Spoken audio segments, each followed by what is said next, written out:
everyone. Thank you very much for joining us for tonight's event, Word Image Action Part 2. I'm going to hand over to Chris McCabe in a minute, who will be leading tonight's event. But before I do, I just want to go through a few technical notes from us. We're running the talk in a webinar function, so this means that you'll only be able to see the panelists throughout the talk rather than each other. If you have any questions for our panelists, please put them all into the Q&A box, which you can see at the bottom of your screen. Questions will mostly be addressed at the end of the talk. Live transcriptions are available and turned on. You can select to view them or hide them. We kind of recommend hiding them if you don't require them. They can be slightly confusing at times. The event is being recorded and will be made available online later. And if you have any specific questions or concerns for the peer team, you can put these in the chat privately to myself or Isabel Sachs, and we will try to help you out with any issues that you might have. That's everything from us. Chris, I will hand over to you. Brilliant. Thank you, Rosa. Hi, everyone. It's a real pleasure to welcome you to this event this evening, which the title says exactly what we're going to be doing: Word, Image, Action. It's part of the Swirl of Words, Swirl of Worlds exhibition, which is a partnership between Peer Gallery and Shoreditch Library, and it continues till the 14th of August. And I've seen this exhibition. I recommend you see it if you can. It's really, really wonderful. It's celebrating cultural diversity and multilingualism in Hackney. I'm particularly looking at the relationship between language and cultural identity through the lens of poetry, but also through contemporary art as well. There's different strands to this programme. One is this incredible offering I'm holding up right now. It's a brand new book which is being published for the exhibition. It's edited or gathered together by poet Stephen Watts, and it contains 116 poems from 94 different languages that are spoken in Hackney. And there's 3,000 copies of this book. I recommend you get one. To get one, you need to go to any Hackney library, and if you're a member, or you can join up and you can take one of these away with you. I think this is exactly what the world needs right now. It's one of the most exciting books I've come across this year. It's just so fabulous that it's free.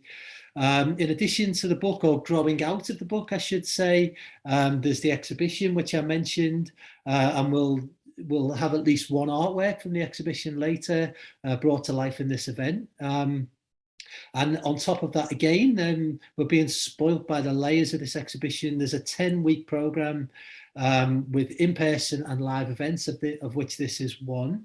And all events are being filmed and are available on Peer's YouTube channel. So catch up with things you've missed and get involved with the things that are yet to come as well. You can find out more on the Peer website. So as I mentioned at the start there, word, image, action, we're really coming at language from a particular angle this evening. And we're thinking about the role that art can play in activating awareness of endangered languages. We've got an incredible range of speakers. We have a linguist, we have a poet, we have a translator, we have performance artist, visual artist, and we're going to be interrogating this question of how art in different ways can subvert political control, and how art can activate awareness of languages, particularly endangered languages. Half of the world's languages are known to be in danger of falling silent by the end of the century. So, you know, we really want to think about what art can do to raise awareness of this. This is a question I've explored myself through my work as an editor and also a librarian. So I'm direct the National Poetry Library, and in 2017 we set up a project called the Endangered Poetry Project, with a great amount of guidance and steering and advice from Mandana, who's on the call with us today. And we put a call out to collect poems or verbal art, spoken or written in endangered languages. And we gathered in, you know, a whole range of examples from around the world, which led to this book, Poems from the Edge of Extinction. It includes 50 examples from each continent.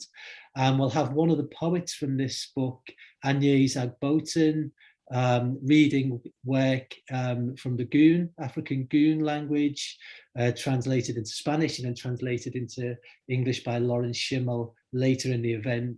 So that's going to give us a wonderful insight into the role of translation when it comes to verbal art as well.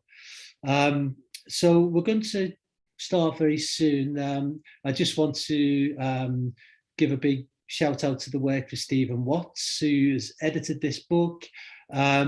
But really, you know, this has grown out of decades of his work in creating a bibliography of modern English poetry translated into different languages. It's an incredible work in itself. It's an artwork in itself, and it's a resource as well. And it's something at the National Poetry Library that we've been able to use to improve our collections.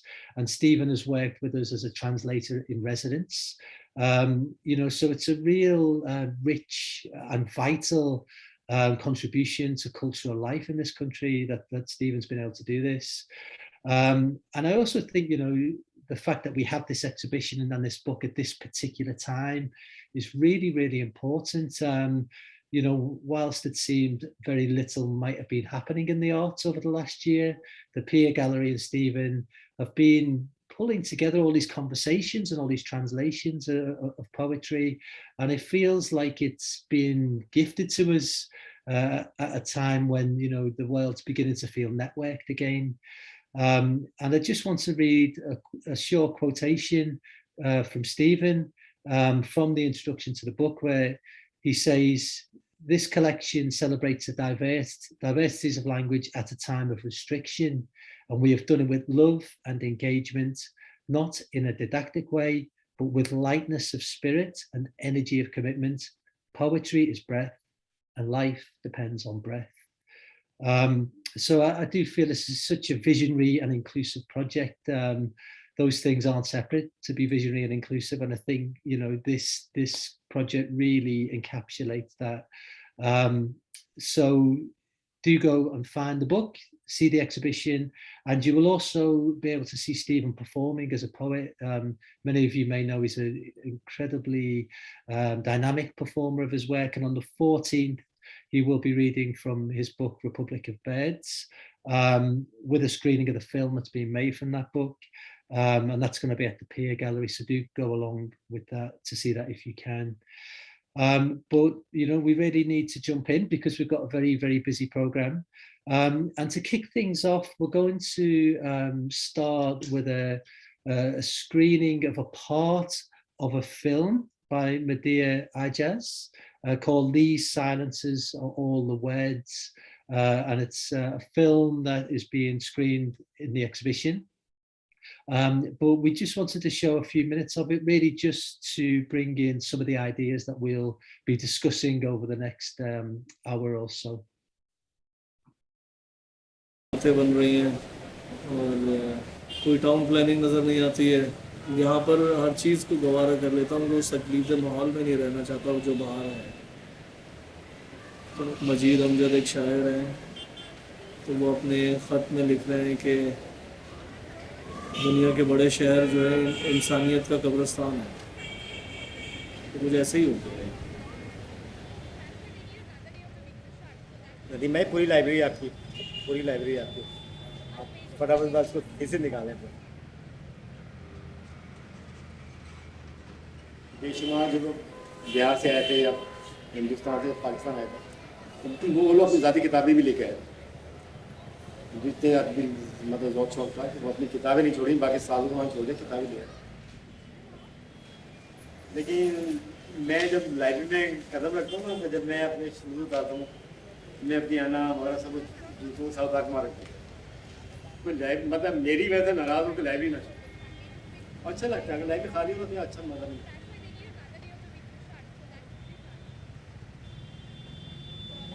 कैसे हो मौलाना क्या हाल है यार अल्लाह का शुक्र आप ठीक हैं कैसे हैं भाई आप खैरियत से हैं ठीक हो अरे बैठो ना यार अच्छा ट्रेजरी पता है क्या है मतलब मैं किसी ज़बान के ख़िलाफ़ नहीं हूँ अंग्रेज़ी भी ज़रूरी है लेकिन अलमिया ये है कि ना उर्दू आती है ना अंग्रेज़ी आती है तो अब जो कल्चर हमारा बदला ना अब फारसी तो लोगों को आती ही नहीं है तो आहिस्ता आहिस्ता अब उर्दू का भी यही मतलब वो सिर्फ स्पोकन की हद तक रह जाएगी मेरे मुंह में खाक अल्लाह ना करे जो हम लोगों का रवैया है और जो जा रही है कौम जिस तरफ लेकिन ज़बान तो बुनियादी चीज़ है हमारे माशरे ने उर्दू के साथ जो सलूक किया है ना ये 10-20 साल में ये भुगतेंगे पता चलेगा इनको जैसे मैंने कहा आपके टीवी के ड्रामे जो होते हैं वो आधी अब अंग्रेज़ी बोलते हैं ड्रामों में अनाउंसर जो कंपेयर यानी इतना खूबसूरत लफ्ज़ था नाजरीन कहते हैं व्यूअर्स व्यूअर्स भी नहीं कहते वीवर्स कहते हैं यानी बुलाइंग करने वाले बुनने वाले अंग्रेज़ी आती नहीं है मिलते हैं ब्रेक के बाद वक्फे में क्या खराबी है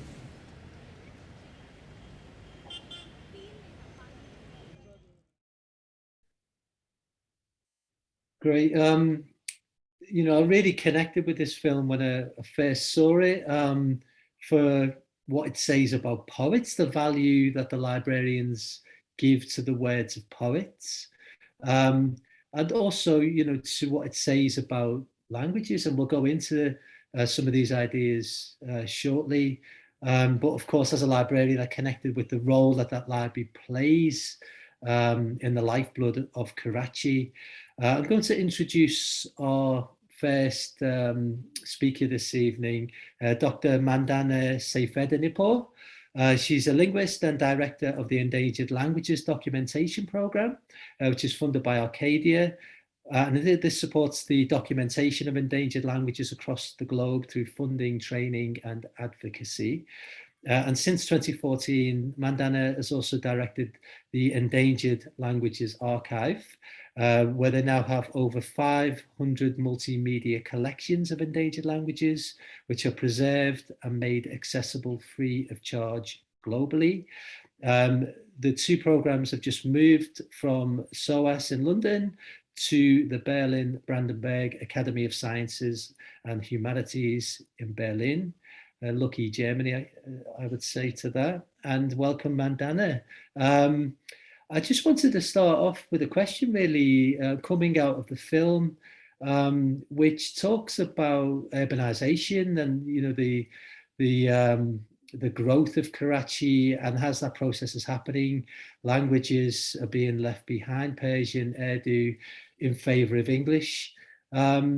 Is this an accurate representation of the role that urbanization is playing in the shrinking of languages around the world?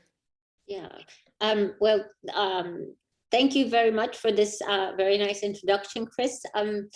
Yes, and it was really beautiful to see this scene and to see how, you know, the lament about the loss of language and the loss of tradition and ways of expressing your culture or yourself is undergoing drastic and rapid change, and the idea that this is due to urbanization. And it's absolutely right. It's a development that we see on a global scale. And what we see is basically a massive migratory movement from the global south into the global north, and within the areas, from the rural areas into the urban areas. And by this happening is people, you know, will adapt and make sure that they will adapt to the majority language that will give them socioeconomic mobility. And with that, we get what we linguists call language shift. And a language shift is when, you know, a people give up one language in favor of the other.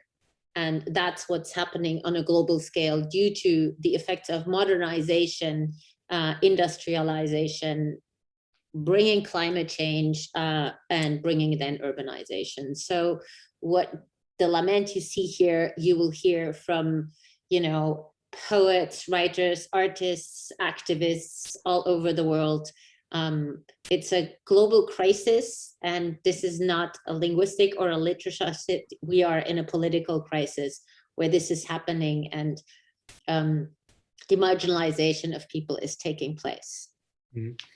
And I know you've brought some more examples for us to see and to hear about.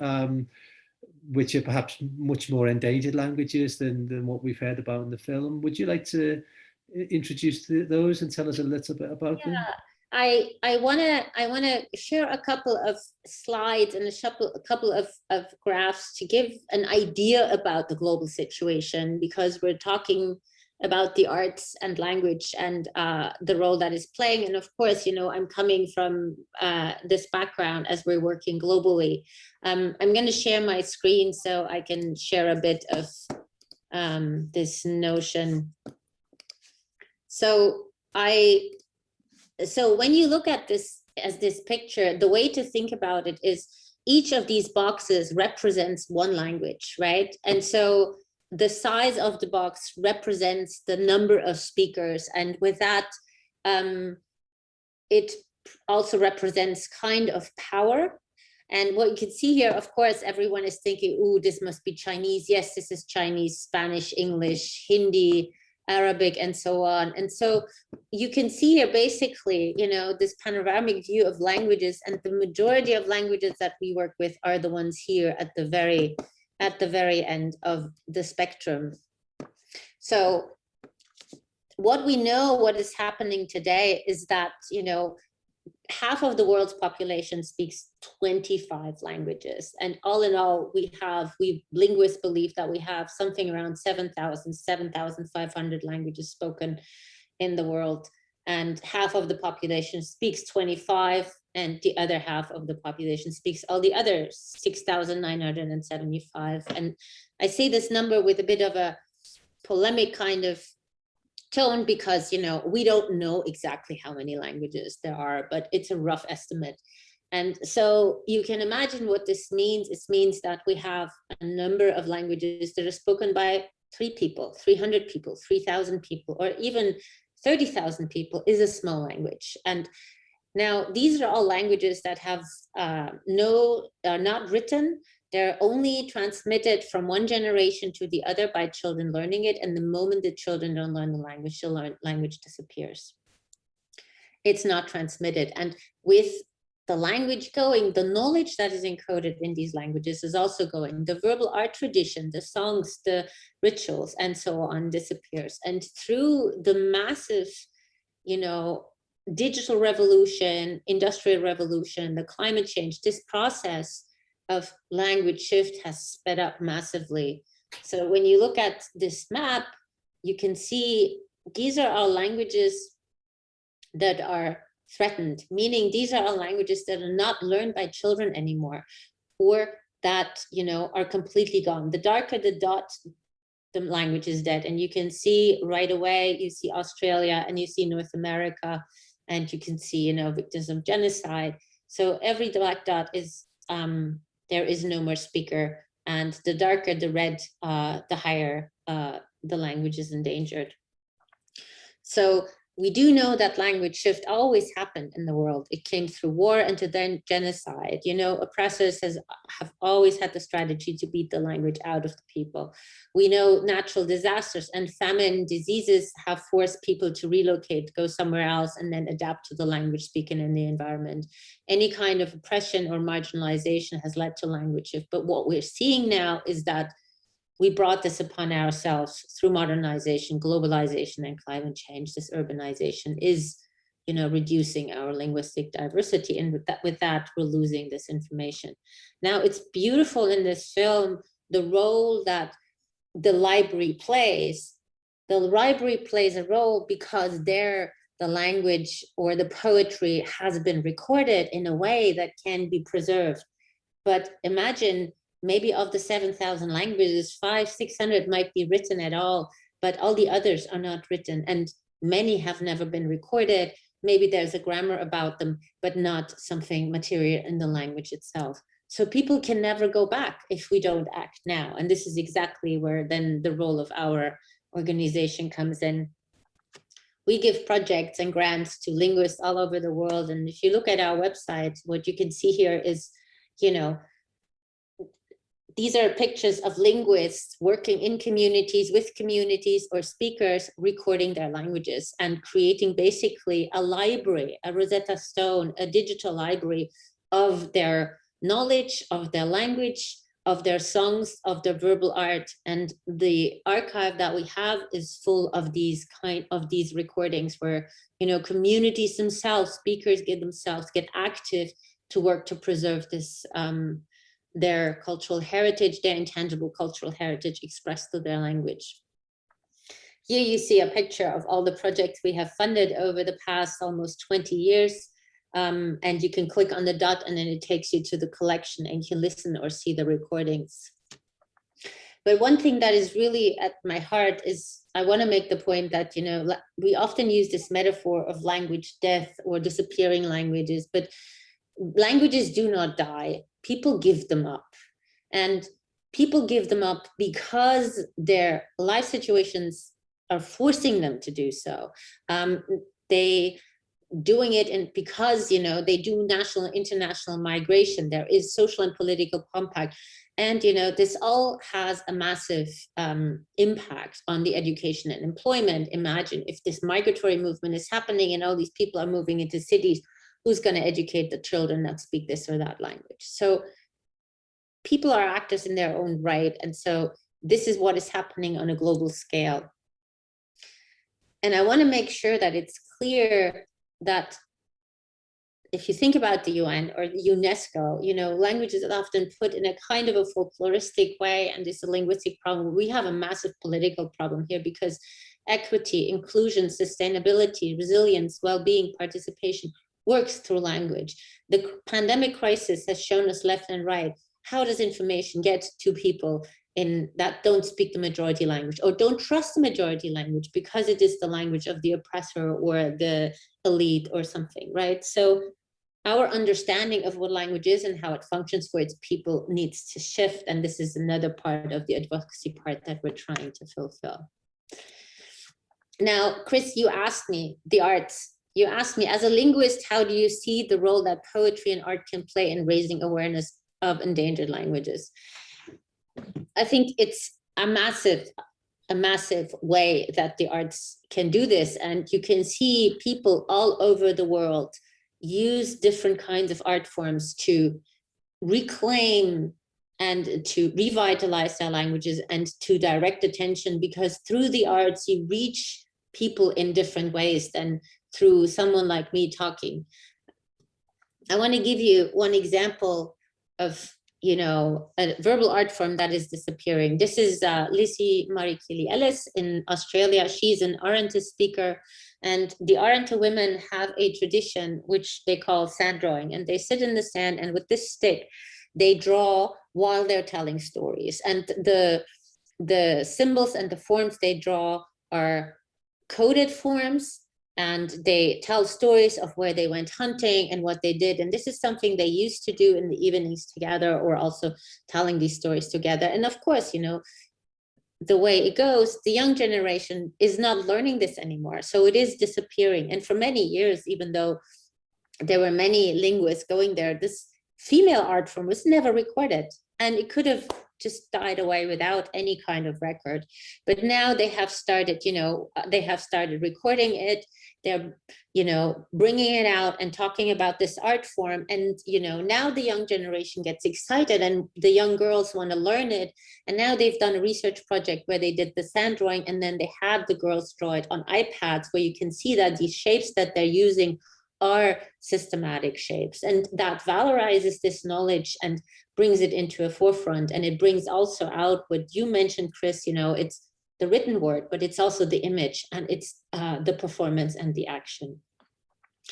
So the young generation, and that's the generation that can, you know, maintain the language and the tradition and can redefine themselves in their quest for their identity and their place in the world between the rural and the old world and the new world. And here you can see you have many, many young activists that use verbal art, they use poetry, they use rap, they use different kinds of music to express themselves and to claim their knowledge. And it's really different kind of things. So here on the left-hand side, you see Mudbura women in Australia, and they have this really gorgeous ambient music where they sing in their language.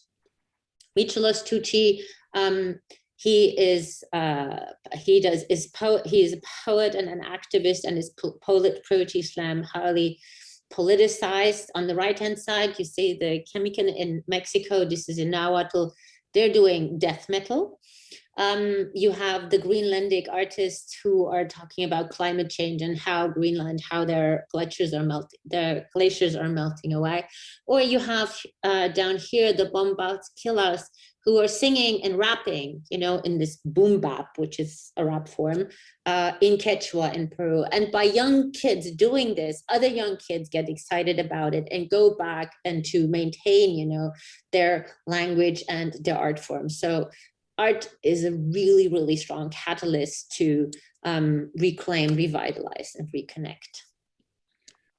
Okay, this is a tour de force, Chris, but it's basically a global picture of what I can see or what we can see working on this scale, what is happening. And that's why this project, this Hackney project, is just incredibly important, as you said in the beginning, with bringing poetry together and, you know, showing the diversity and the beauty of language and verbal art in the modern world and in the diaspora.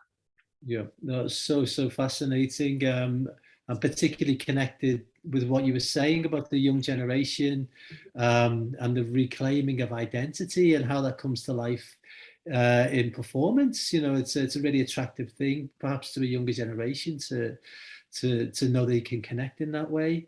And I've always been really impressed with how you've brought artists and poets into your work with the Endangered Language Archive in London. And I was wondering how you see this developing in Berlin. Clearly, it's a city known, like London, for its art scene.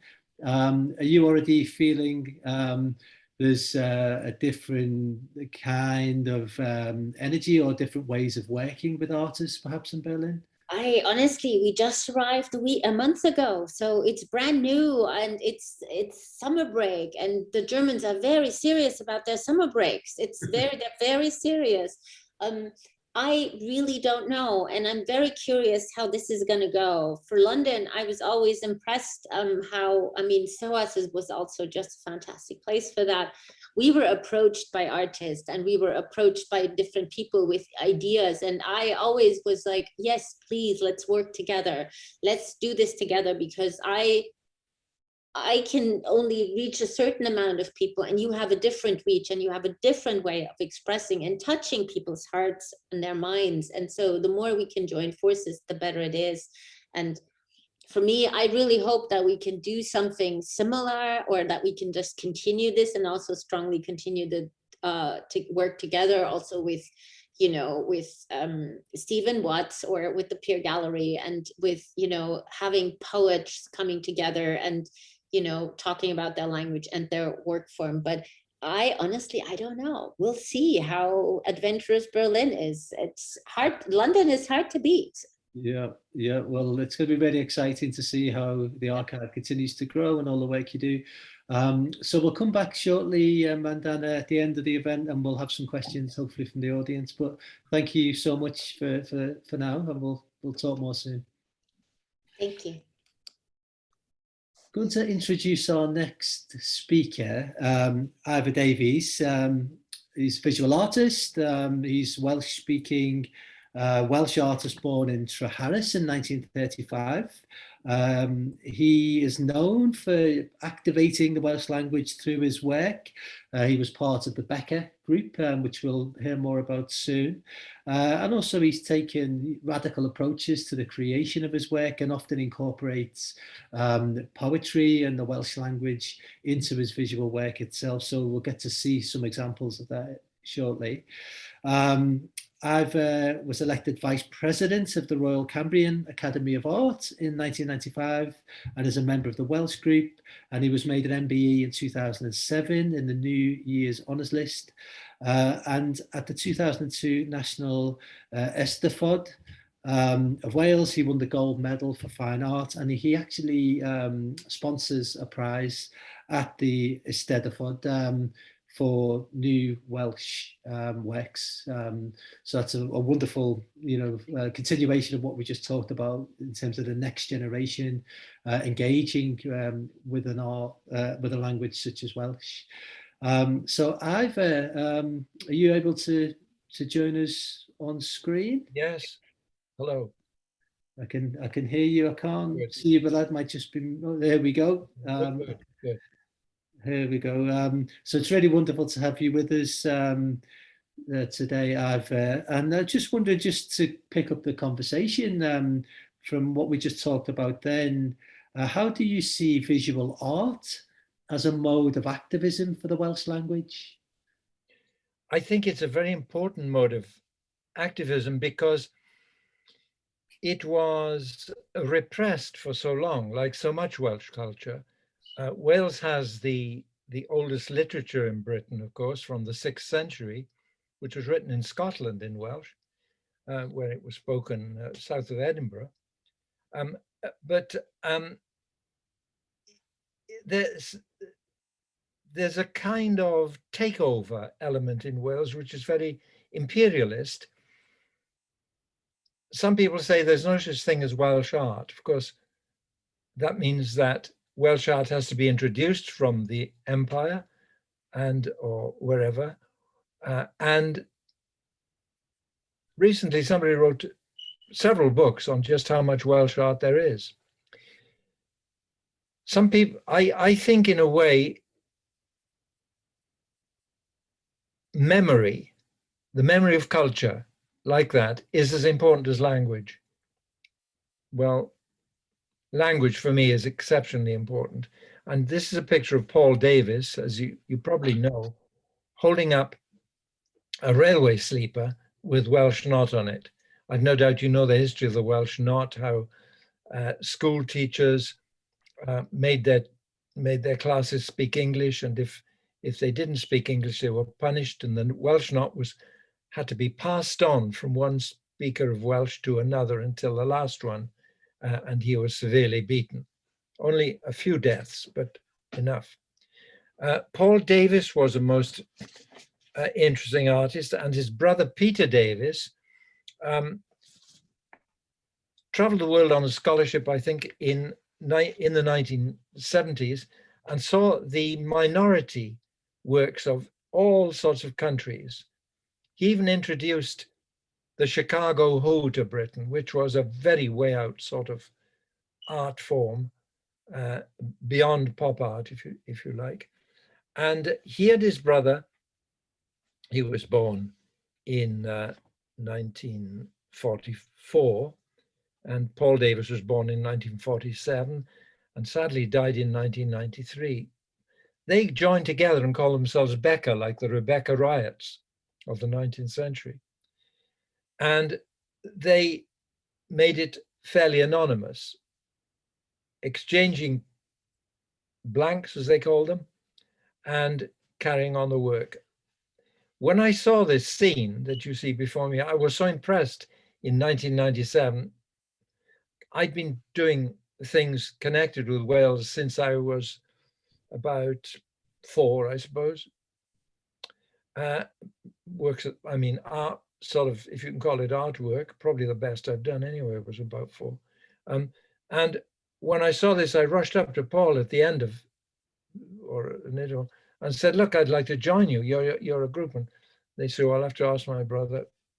Well, I did join and tried to push it in a more political way, because there is so much repression still of the Welsh language in terms of the sort of insults that we receive from rich owners of property and so on in Wales, and those in the powers that be. There is also repression in the sense that nobody in North Wales, young people, can't afford to buy homes or houses because the cost of the property has been put up by incomers, and the exchanges between incomers and the price has risen to such an extent that the ordinary people of North Wales have had to move elsewhere to find cheaper things.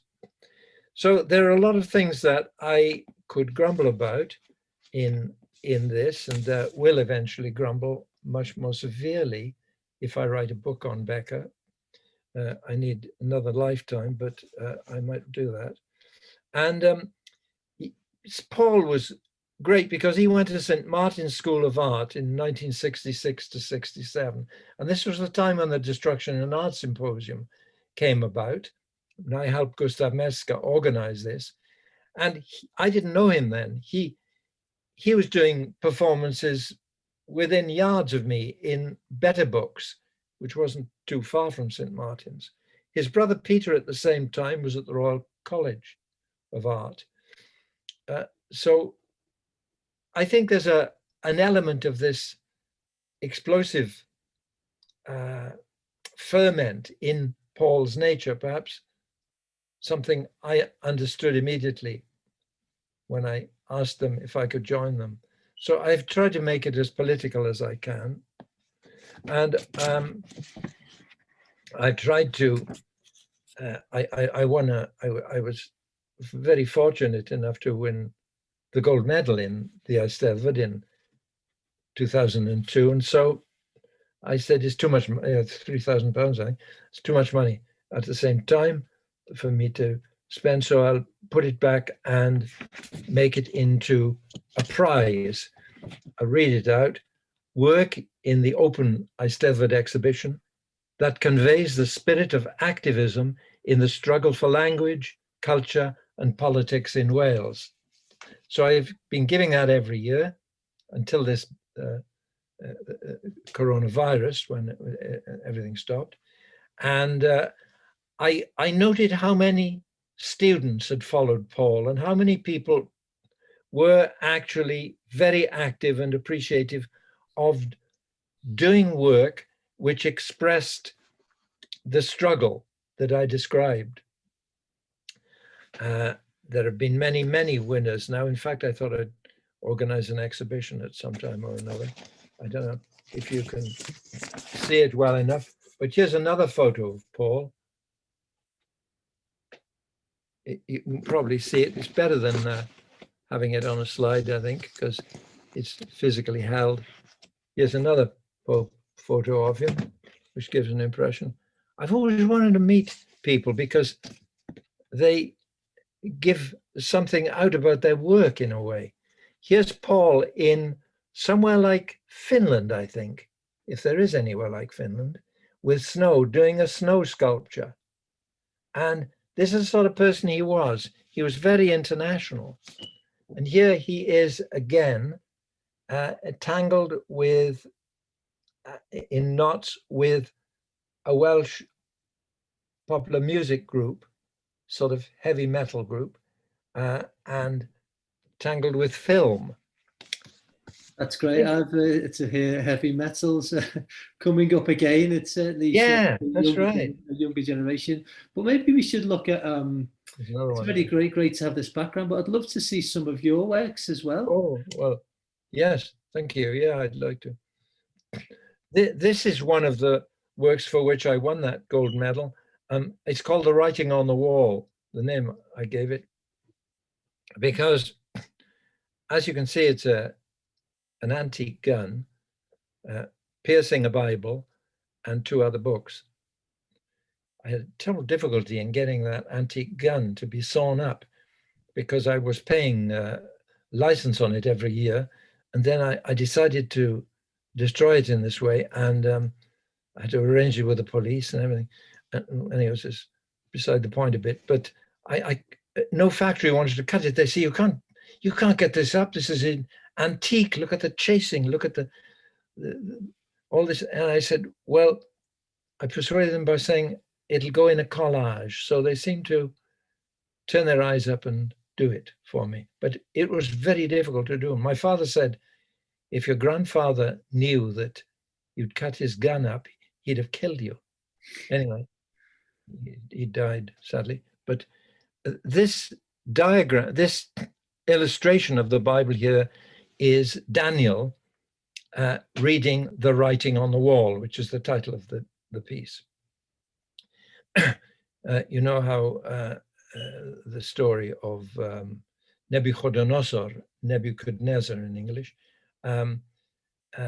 had taken the cups out of the temple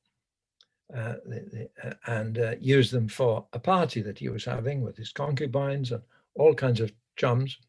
And no, he wasn't using it. It was his son Belshazzar who was using him. Using them, and because he got it in the neck, it wasn't Nebuchadnezzar. He'd already been dumped. And suddenly, while they were drinking, a hand appeared on the wall. This is, and it was writing. It was writing something they couldn't understand. So that we can't understand this. What is it? It looks like Hebrew. So they said, we better send for Daniel, who's a captive, but he happens to be also the top of the magicians and soothsayers and readers of mystery, interpreter of dreams. I won't go on. Anyway, so they said, Daniel, will you explain? We're in a panic. And he said, yes, he said, that says, mene, mene, tekel upharsim. So that explains it. It says, you have been found, you have been weighed and found wanting, Balthazar, and the Persians will be upon you. Upharsim, the Persians. And indeed, that very night, the Persians took over. The other books, that is a picture of William Williams Pantagallin, a famous poet and hymn writer.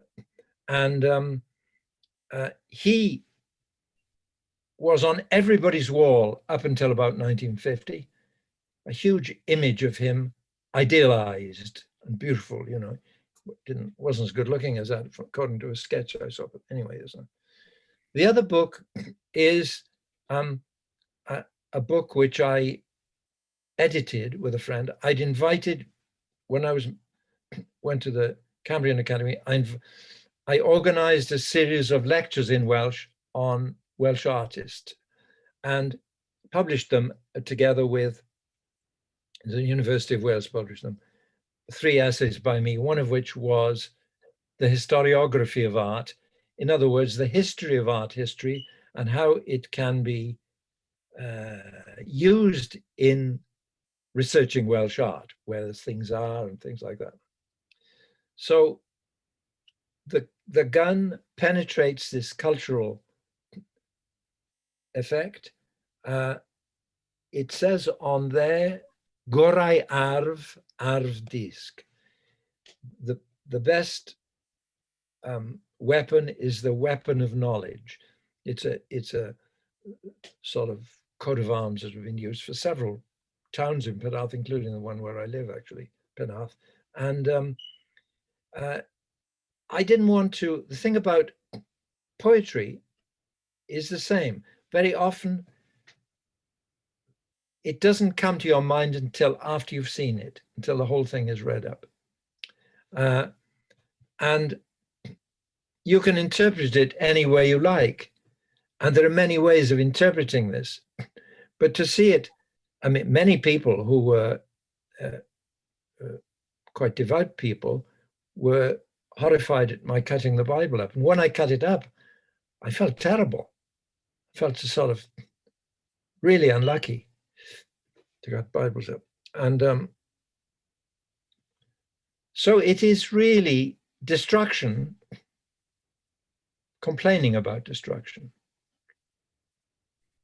I think it's really interesting, Ivor, as well, what you say about the written word. Of course, we're here now and we're talking, and it's verbal, and it's, you know, these stories are alive, and we're enjoying hearing them from you. And the gun penetrates, as you say, through these written texts.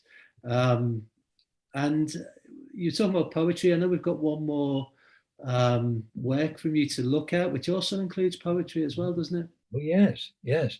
This is a work I did a year or two ago, which is Anne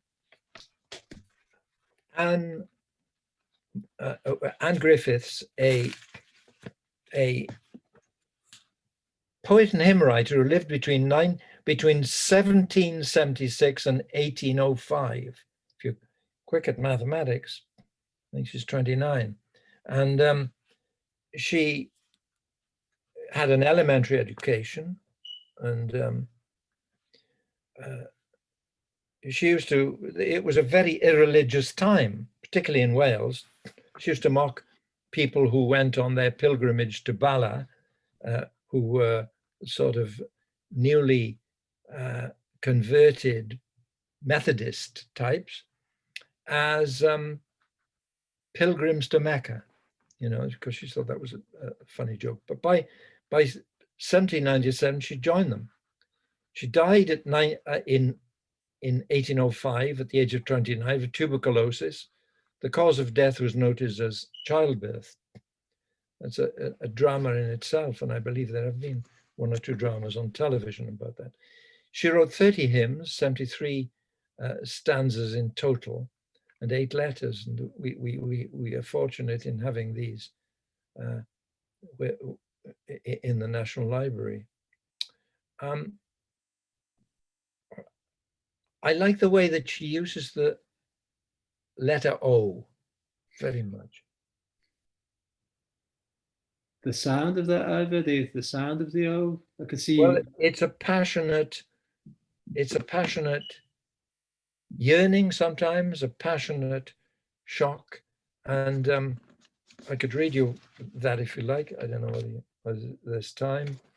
Maybe a short, maybe a few lines just to get a feel of the Welsh would be lovely. I'll read it very quickly anyway. Wel yn sefyll wrth y myrtwyll, wrth eich taelwng o fy mryd, mai o ran I wyn adnabod, a'i fod uwchben gwrthrychau'r byd, henffych fore, y caf a'i weld fel y mai. And the line I like particularly, o arddeng mil y mai rhagorau o wrthrychau penna'r byd. The translations, I didn't translate it, but somebody else did. See him stand among the myrtles, object worthy of the mind. Though I only partly know him, over all things unconfined, hail that morning when I see him as he is. He is called the Rose of Sharon, handsome, radiant, fair of face. He excels by far 10,000 splendid sights in time and space. Friend of sinners, he here their pilot on the sea. Even in a sea of wonders, oh, to stay there if I could. Even in this place of sinners, living by the cross of blood, with my mind enthralled completely, wholly subject to God's laws, fashioned like him through obedience, faithful witness to the cause. I think it's got so much energy, and it for someone who is alleged, I don't know how much of a myth it is, not to have had much education. Her handwriting is good, and her sense of pace in the poem is so beautiful. It's Anyway. wonderful, and not everyone can see perhaps how you've created this work. It's got glass in the actual. Yes, a lot of pieces of broken glass, a rose, the Rose of Caron, and an ear which has the letter G, Gwyn, white, and an O, which is the expressive O that she used, hanging from her ear as an earring, because of vanity, I think, because it was, and no doubt she was, not a very devout or religious person at first. So there is the beautiful symbol of vanity in the ear. And we don't really know exactly what she looks like. We have certain images of her. So I put the poem across her face in order to sort of rapidly give it some sort of rapidity and dynamism, with the broken glass and the arrangement which concealed her face, which one can half imagine seeing perhaps. I think it's a wonderful addition really to what we talked about, you know, the younger generation which come through now and create works, but your work here is, you know, it's drawing on a forgotten history, it's drawing on a young, you know, poet effectively, and allowing this, you know, this this incredible work to tell that story and to reconnect us with you know, with this forgotten figure from Welsh. It's really wonderful. Yes, you say forgotten figure. That's good, because it's a thing exactly.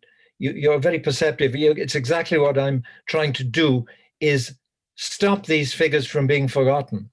There's a sort of amnesia, a national amnesia, a social amnesia, which is it's deliberate, but it's also instinctive in a kind of imperialist world.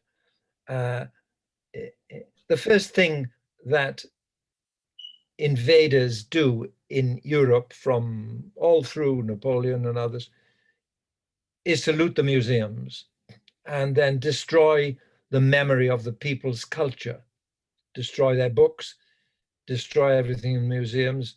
I think I'm trying not to be too too political, but I think in Baghdad that's what happened, was that they had guardians, they had guards around the oil wells, but not around the museum, and the museum was soon looted. You could be brilliant to predict that. Yeah, which brings us back to this idea, the importance of libraries and cultural memory. Yes.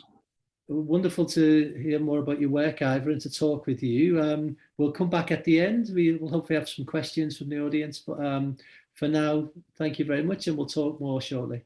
Thank you very much. Thank you. Our next speaker is Jez Dolan.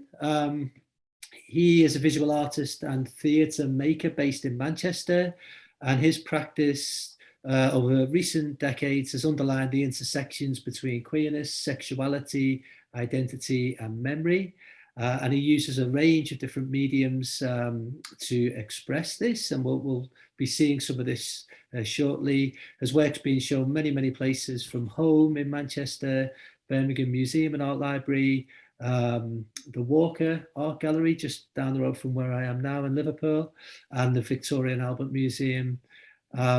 And he will talk us through his work with the Polari language, quite a different language with a different history and a different use perhaps, but with some parallels to what we've heard so far this evening. And Jez, maybe I don't know whether you want to tell us about Polari as you talk through your images, but it's wonderful to have you here anyway. I can't quite see you on screen yet, but hopefully you'll appear to me at least. Am I there yet? Yeah, there you are. You've manifested. Great, manifesting. Thank you for having me. Omis und Polones. Omi Polones, Polone, Omis, Chavies, Bean Coves, Antique HPs, Chickens, Duchesses, Dykes, Mary Anns, Queens, Renters, Remolds, and Naffs. Bona to Vardy or Dolly Oldie. Now, at this point, usually I do a whole audience participation thing, but I've no idea how you would make that happen through Zoom. So you're just going to have to imagine you're participating. And I've probably got a flip chart or something behind me. So as Julie Andrews said, let's start at the very beginning. Polari. Let's start with a few words that everybody might know. Omi means man. Polone means woman. Therefore, Omi Polone means gay man. Polone Omi would mean lesbian. Now, I get I'm hurrying through this, but you know, we've not got a lot of time. One of the phrases that any speaker of Polari would know is the phrase bona to Vardy or Dolly Old Eek. Now, bona means nice or good and comes from Italian. Varda originates in Romany and means a caravan, or it can also mean somebody who's a warden or somebody who keeps watch. Dolly means nice or lovely or pretty, and is also a shortening of the name Dorothy. No connection to Friends of Dorothy, sadly. But also in the 17th century, it was used to refer to a drab or slattern or useless woman. Bizarrely, and a slight side effect, in the 1970s, there was a short-lived gay porn magazine called The Dolly Mail. Not surprised that didn't last longer, really. So strictly speaking, Polari is a sociolect, a language type used by a specific group of people. In this case, the majority, not everybody, were gay men in England between the 1920s and the 1970s. So I'm an artist, and my practice centers around queerness, and I often work with text and language and storytelling. I've quite often worked with archives to create new work, and I make theatre and performance. Polari has could we Isabel, can we move on to the next slide, please? Yeah, great. The slides in the background are some of my more kind of recent work, I suppose. I started working with Polari in around 2012, when I discovered that the Cambridge University had an endangered languages research group, and it listed Polari in its top 10 world endangered languages. I've not looked recently to see where that is. But since then, I've used it in a wide variety of ways in terms of making visual art, making photography, making performance, making text-based works, a whole range of different work. Isabel, can we move on again, please? This is a piece of work I did at Bury Art Museum a few years ago, which is sculpture, semi-permanent sculpture made out of flowers. Polari falls somewhere between a language and a slang, and as I said, predominantly but not exclusively used by gay men in England. Now, there are 526 words in the Polari lexicon, which is not a lot, to be honest. I know that because I've counted all of them. So you'd be hard pressed to order a meal, and you certainly couldn't really have a political debate because there aren't enough words. But again, at the moment, that's probably no bad thing. It could best be described as an anti-language. So that's a form of language which is used by people outside the mainstream, frowned upon, excluded, or hidden away, or criminalized. So this kind of anti-language isn't just about making alternative words for existing concepts, but they encode something extra. It's about representing reality in a different way, and it's often about mocking the mainstream. The average user of Polari might have known somewhere between only 10 and 40 words, but your queen with your actual dowry fantabulosa Polone could hold forth at length to anyone who might listen. Isabel, can we move on again a bit slightly? This is a piece of work I did in 2013, I think, which uses the basis of a catalogue from MoMA in New York in 1936, made by the famous curator Alfred H. Barr for an exhibition about cubism and abstract art, which he laid out why abstraction in the 30s was the most significant form of art. I took this and turned it into Polari, or an etymology. It's my etymology, I should claim that really. But like Barr's own expression of why expressionism was the most important form of art, this is just as full of holes and mistakes and kind of downright lies as his is really. So I thought it gives me the poetic license to run with that.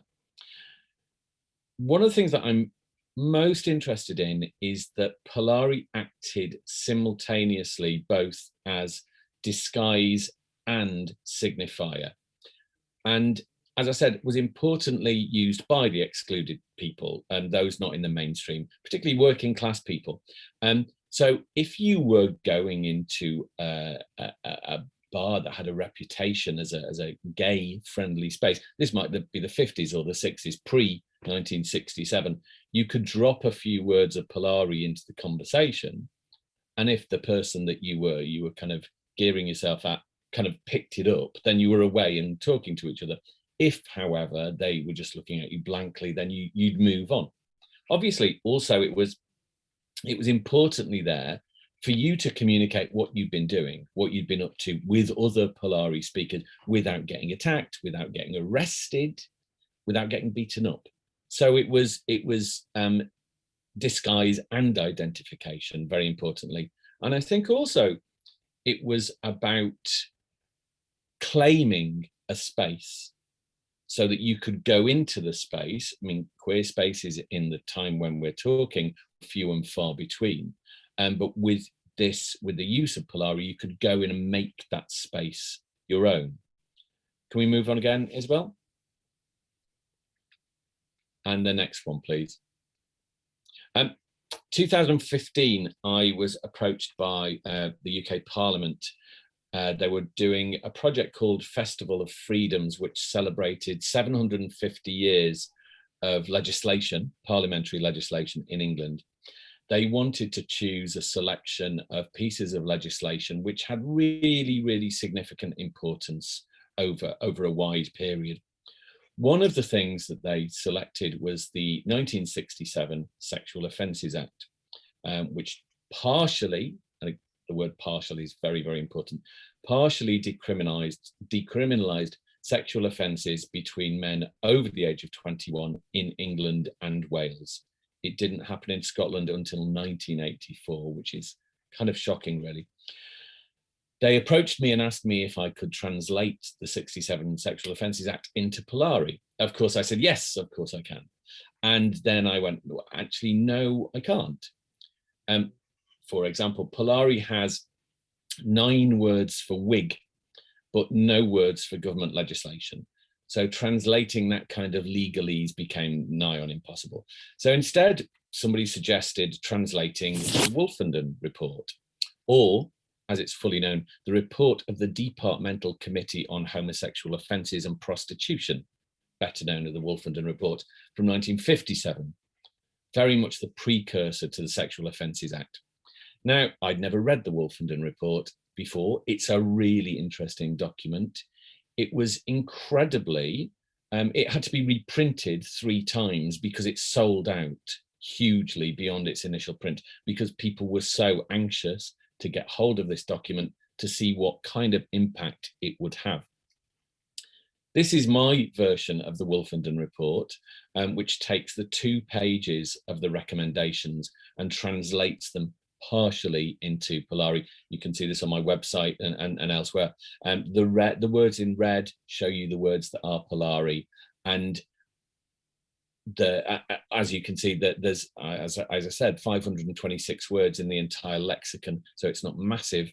Again, this was 1957, but it had 10 years before it took any effect. And there's an interesting thing in the back of the Wolfenden Report that a good proportion of the Wolfenden Report committee were female, which again for 1957 was really unusual.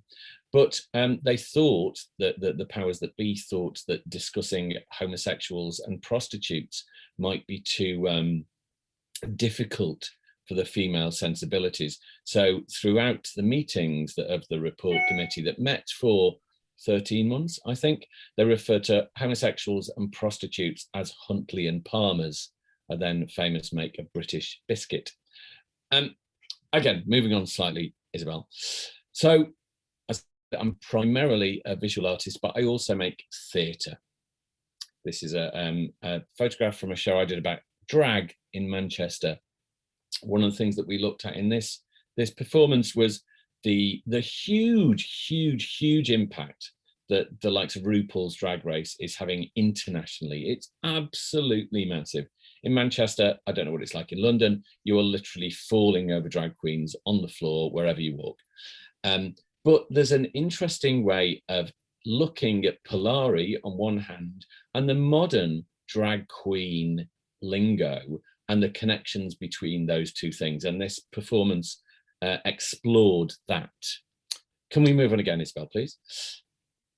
Now, Polari was a spoken rather than a written idiom, which of course brings us to the jewel in the crown of Polari literature.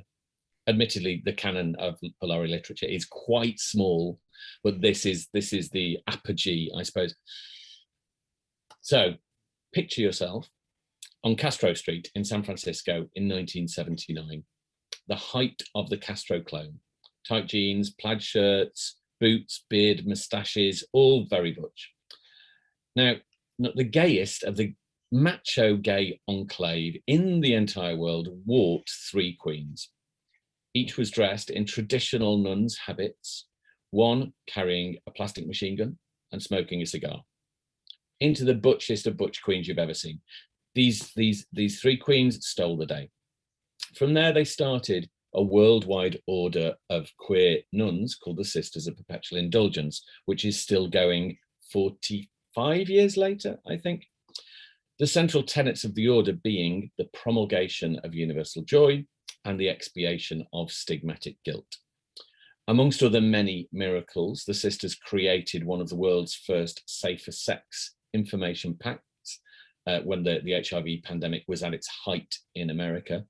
And literally were the only place to turn to for many people who were embroiled in the effects of the disease. The sisters' good works continue around the world. Here in Manchester, the sisters were established in 1996, and here we are partly in the convent of the Swishing Curtain. Now, the sisters adopted Polari into their ceremonies, and one thing the sisters did do in Manchester is created the world's first ceremony of debaptism. Say goodbye to mumbo jumbo and externally imposed jiggery pokery. The Bible itself, one of the sisters in Manchester Systematic Debauchery, who refers to herself as the editrix of the Bible. Systematic is a computer programmer, and on a bored weekend thought, I know, I'll translate the Bible into Polari. As opposed to sitting there with a pencil, Systematic created a computer program with which to do this. Initially, the computer program took 24 hours to translate the King James Bible into Polari. Now, I think we're on the 9th edition and it takes about 20 minutes. Systematic is the editrix, but of course the text is, of course, the screech of Gloria. So I'd like to read you a small section of the Bible. Isabel, the next slide, please.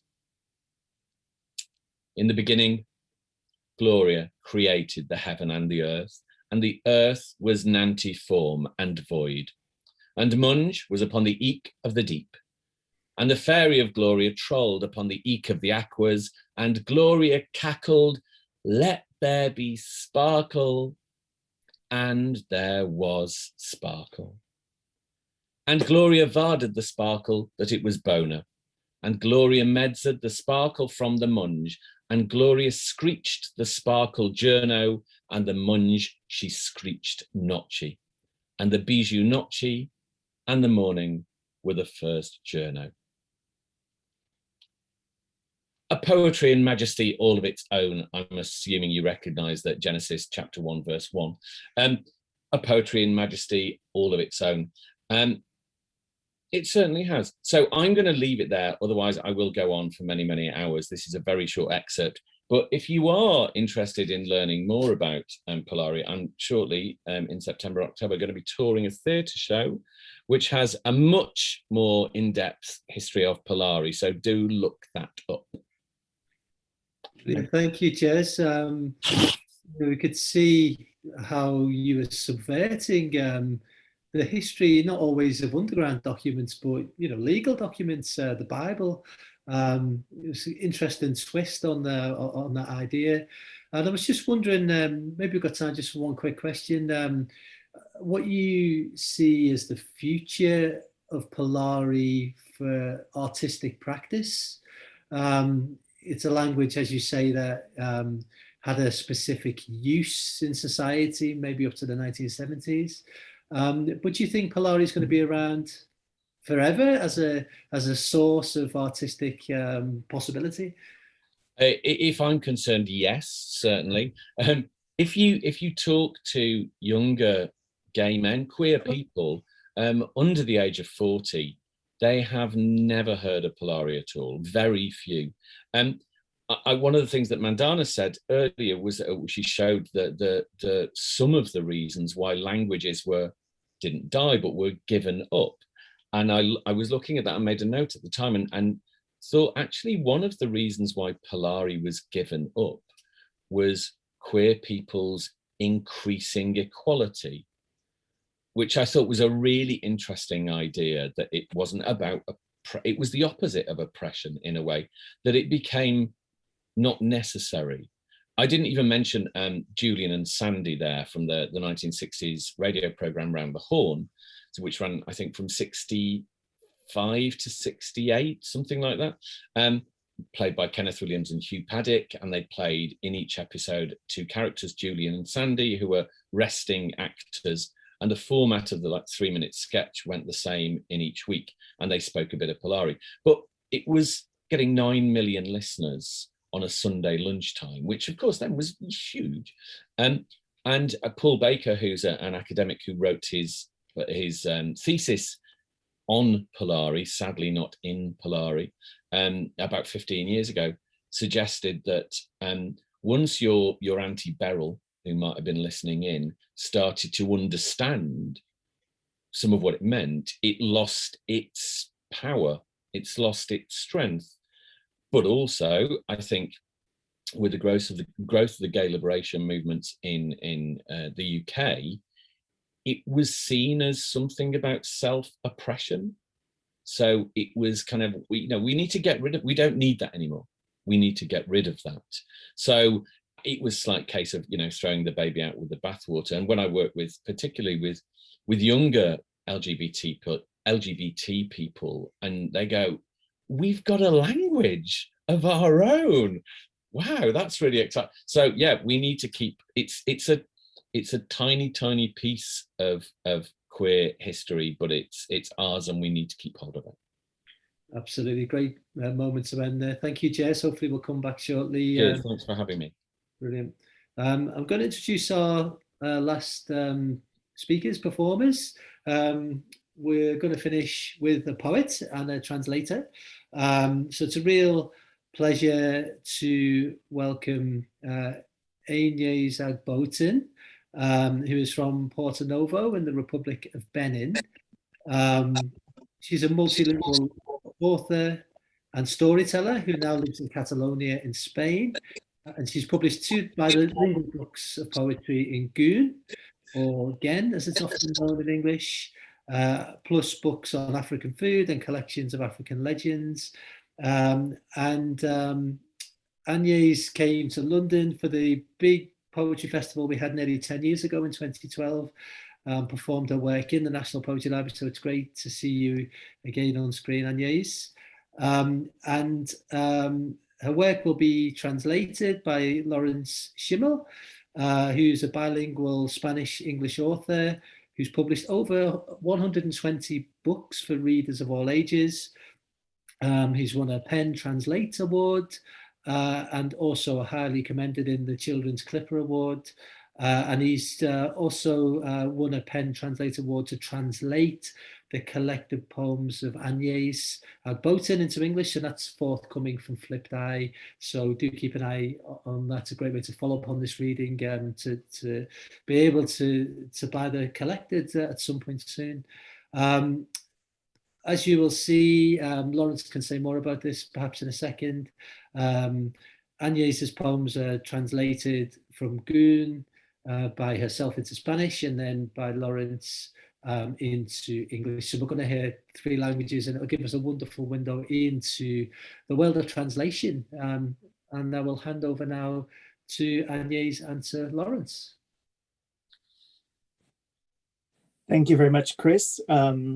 Just to explain, so the words, I don't speak Goon myself. I do speak Spanish. That's one of the languages I work in. And so the way that Agnès and I work together, we started working together when she was invited to London for the Poetry Parliament. So she publishes books Spain, where she now lives, in both the Gun original and in her self-translation into Spanish. And I work from the Spanish, but then Agnès recites for me so I can hear the musicality of the language, and then I read for her the English translations, and we make adjustments on a sound basis. So should we go right into the readings, or? Yes, please. That'd be great. If we could hear some poems, that'd be wonderful. Okay. Agnès, si quieres empezar con los poemas.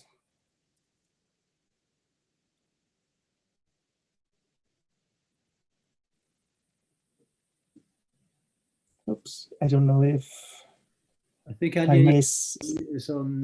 There we go. Sí.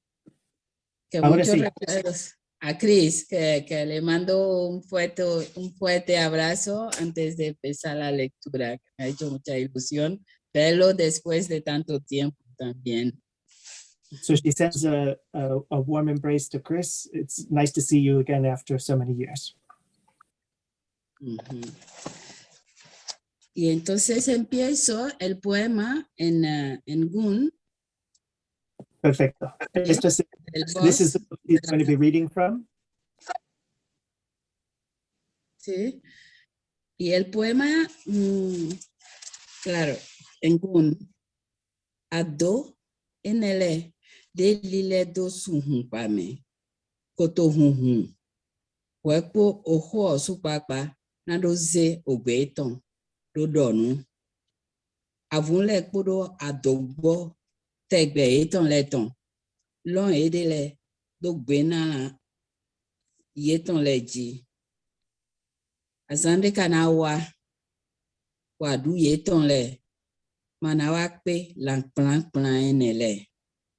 Azan de kanawa kometo fifiomi. Kuku yan dekiko eneton. Dedo naje tegbemo.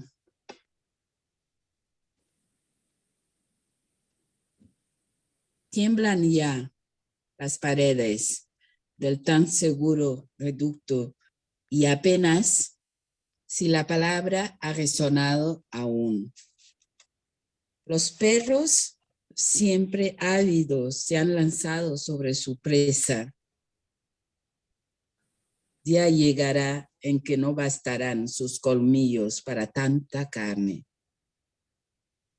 Día llegará.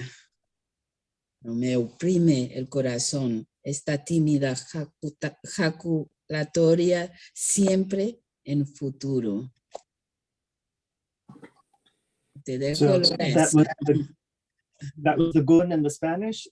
Just to explain also the poems subtitles, they're all numbered. So this is poem number 16 from Los de las Dunas, Voice of New Shores. So in the English translation, the walls tremble in the secure stronghold, and the word has barely echoed yet. Bugs, always eager, have leapt onto their prey. Day will come when their canines are not enough for so much meat. Day will come. That shy spell makes my heart ache, always in the future tense. And now Agnès was going to read two poems from her earlier collection.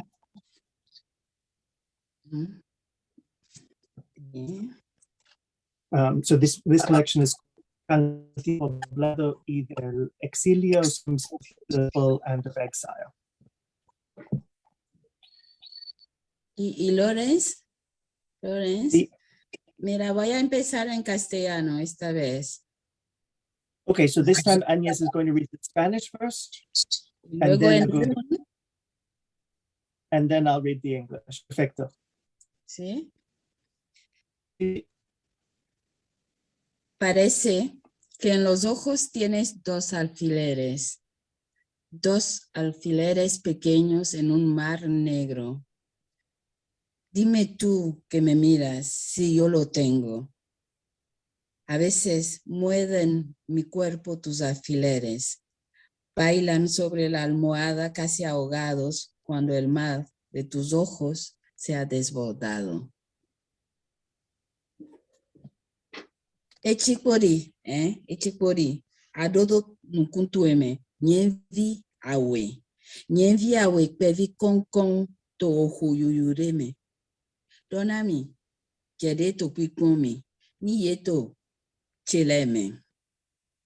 Wedelenu, kandu do agbazache, nyenvi tuele. Du eto, kodono nuji. Pokpede na osini do yiye we no ho. Nukuntu eleto no ato gigokun. So I'll now read the English. This just for reference is poem number 22. It seems that in your eyes you have two small needles in a black sea. Tell me, you gaze at me, whether I too have them. Sometimes bite my flesh. They dance upon the pillow, almost drowned when the sea of your eyes has overflowed. And the last poem. This is actually the poem that comes from the anthology that Chris mentioned earlier, the poems from the Edge of Extinction. Basilio Castillo. ¿Sí? Basilio Castillo. No te oigo bien, Lawrence. Para el último, ¿vas a leer el Gun primero o el castellano? Voy a leer en Gun. Voy a leer en so Gun. I need to read the Gun first and then the Spanish. And do you in English? And then I will read before. Okay. De chico rigamenote.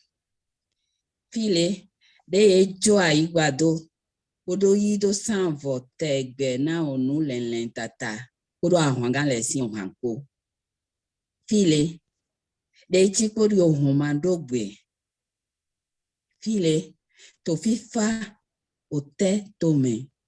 Onso amo, nubi consisiende nukun bigbade le ton.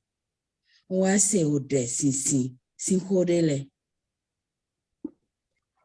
Wa mo ogbe pere.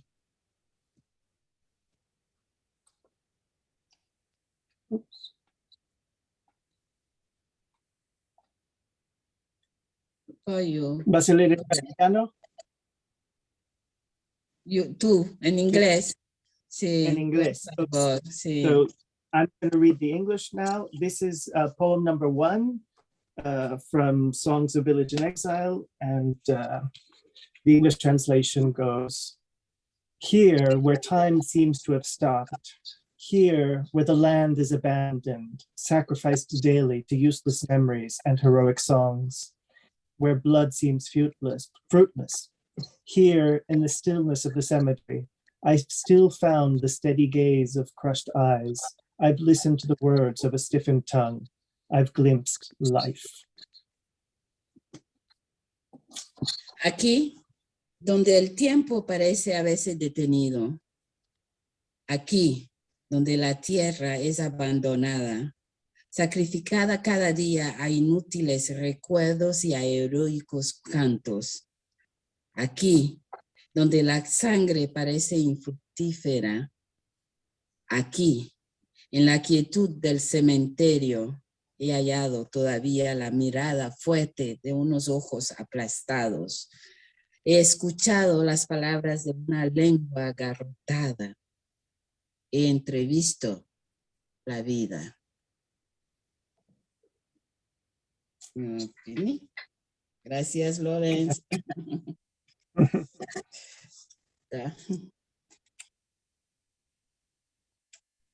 So Chris, I think you had some questions.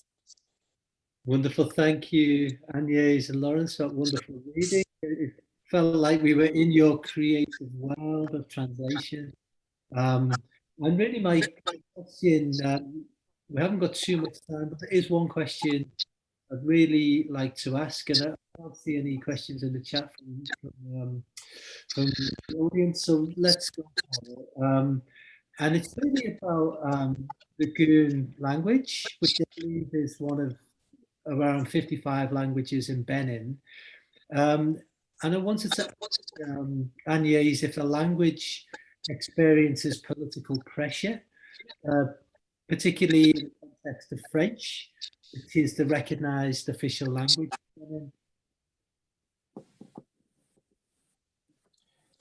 Ok, Agnès, él está preguntando que como Google los 55 idiomas en Benín, está preguntando si el idioma sufre presión política, especialmente dado que el francés es el idioma oficial del país. Sí, el francés es el idioma oficial del país y nos intentan que no hablemos el gun o el fon o uno de estos idiomas, ¿no? Sobre todo para que nos avergonzamos de estar hablando una lengua. El colonizador francés tiene una palabra que para desprestigiar o para hacerte tener vergüenza de tu idioma, que es el patois, te dice que tú no estás hablando correctamente, eres un salvaje, estás hablando un patois que no va a ningún sitio.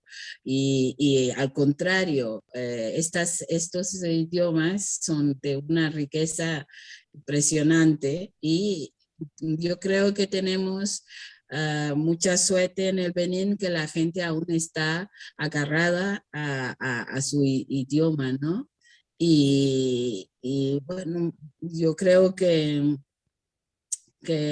aún así tardarán mucho a hacernos desaparecer, porque creo que últimamente el gobierno también está ayudando, ¿no?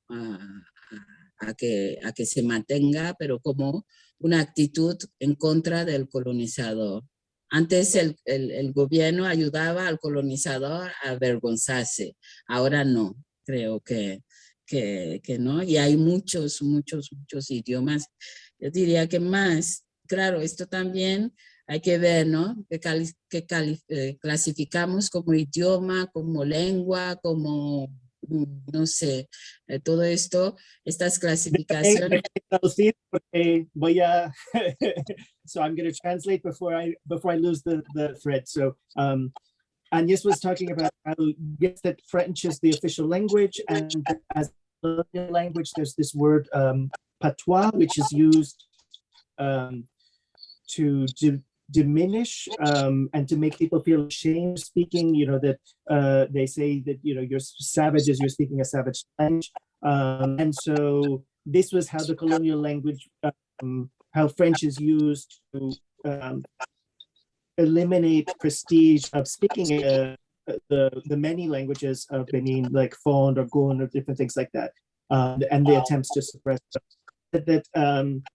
Recently, there's been a shift. One, you know, that they're lucky that in Benin that the populace is very rooted to their own languages. He said that recently there's been a change. Instead of the government supporting the colonized, there's now been effort from the government to support these other languages. This is a move against the colonialization. And this is something also that maybe I can ask Agnès, because I think this is true, that as far as I know, there is no publishing Benin in the Gun language. Eso es verdad, Agnès, no se edita en el idioma Gun. No hay o sea que no publican libros en el idioma Gun, si no me equivoco. No mucho, pero hay algunos escritores africanos, no solo en Benín, sino en Mali o en otros países, que están intentando escribir novelas o libros en idioma ya para el público simplemente de allá, ¿no? Se ve letreros, los que tienen que publicitarse como peluquería o de eso, se escribe con la grafía, el alfabeto, ¿no? Se escribe, sí, pero novelas o cosas, libros científicos O poemarios, todavía no. So, I mean, just to answer, so she says that there are African writers who are trying to write literature in Gun, not only in Benin, but in Mali and other countries, but it's something that's very new. She said that you do see the language written on signs, like if someone announces that they're a hairdresser or something else, signs written, good and written down, but that there still isn't a sort of printed publishing industry that supports, which is one of the reasons why her own books are these bilingual editions in Spain, where she's lived for almost 30 years now. And I mean, she speaks Spanish and Catalan fluently as well. So, you know, she's creating in multiple languages, which is, I think, amazing. So, estoy cantando tus alabanzas que hablas, que escribes en castellano, tan Gun habla francés y eres capaz de crear en múltiples idiomas. Sí. No, y que será una gran suerte, en mi caso, contigo, que este idioma que tú cogerás y de algún modo llegará al inglés, quizás llegue a otras latitudes, ¿no? Pero con la referencia del gun atrás, así también, no sé, alguien dirá, pero ¿qué es esto? ¿Qué es este idioma? ¿Dónde cae esto? Quizás perviva un poco. So she's talking how she's very lucky that thanks to me, the work is reaching an English-speaking audience and beyond an English-speaking audience through English as a lingua franca in today's world, but without leaving the gun behind. And this is something that in edition that's going to be coming out from Flipped Eye, we plan to have all three languages. We'll have the Gun original, the Spanish self-translation that Agnès does, and then my English version, so that all of the languages and the three of the languages are preserved. Wonderful, wonderful. Thank you for that interesting insight. It's reflected a lot of the issues that we've talked about in this event. And I think just for me, of course, Jez's poetry is a great contribution to the political environment, and it's wonderful be so much more accessible to the future collected poems. So I'd encourage everyone to follow up with that edition when it's available. We are sadly out of time. We've overrun shortly just a little bit, but muchas gracias, Agnès. And thank you also, Lawrence. And just want to wrap up really by just revisiting some of the ideas very briefly. We set off to explore how art and verbal art and poetry can activate and subvert political power. And we've heard about that in a number of different ways, how art can often reach people outside of a political environment. We saw in the sand drawings that Mandana showed that young people often want to engage with the performance element of art. We heard from Ivor about how the memory of a culture can be activated through an artwork. And we also heard about forgotten figures and also languages like Polari. Maybe there are no other languages like Polari actually, but how that can be used now to subvert major forms of documentation and control that affected so many people's lives negatively for a long, long time. And maybe as a last thought, just thinking about technology, the translation of Polari Bible through a computer, for example, and how we've all connected today on this event through an online platform, gives us ways of connecting and sharing and understanding and taking forward these languages in our conversations and maybe our own artwork and our own projects. So I will finish on that note. I'd like to thank all our contributors this evening, Mandana, Ivor, Jez, Agnès, and Lawrence. And I'd like to thank you all for joining us this evening. We couldn't have the event without you, and we'll look forward to seeing you more soon. The PIA website from tomorrow will have the full version of the film by Mahida Ajaz that we saw at the start of the event. That'll be available online. It's about 20 minutes, so you can watch that on the PIA website.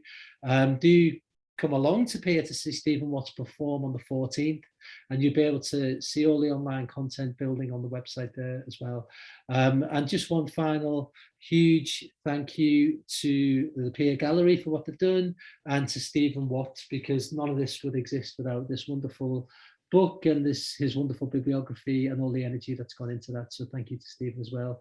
But we shall leave it there, and I'll thank you all one more time for coming along, and hope to see you all soon. Bye-bye.